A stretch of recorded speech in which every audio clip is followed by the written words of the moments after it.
Due cartellini rossi in campo sono bastati a scatenare la violenza di un gruppetto di tifosi che sabato hanno teso un agguato ad un giocatore. L'ennesima violenza nei campi di calcio si è verificata durante la partita Torreglia-Villa Estense del campionato Juniores. Nelle fasi finali della partita c'è stato un contatto tra due calciatori. Un giocatore del Torreglia ha dato due pugni al petto del rivale del Villa Estense, che ha risposto con uno spintone facendolo finire a terra.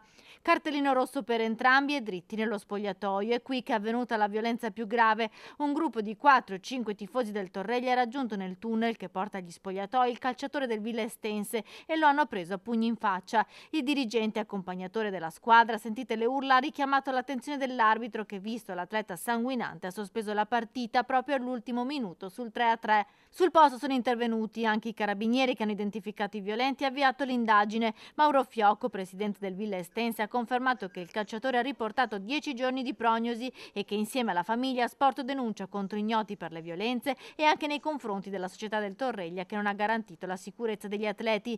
La giustizia sportiva ha assegnato la sconfitta a tavolino per il Torreglia e ora si attendono i provvedimenti per i tifosi violenti.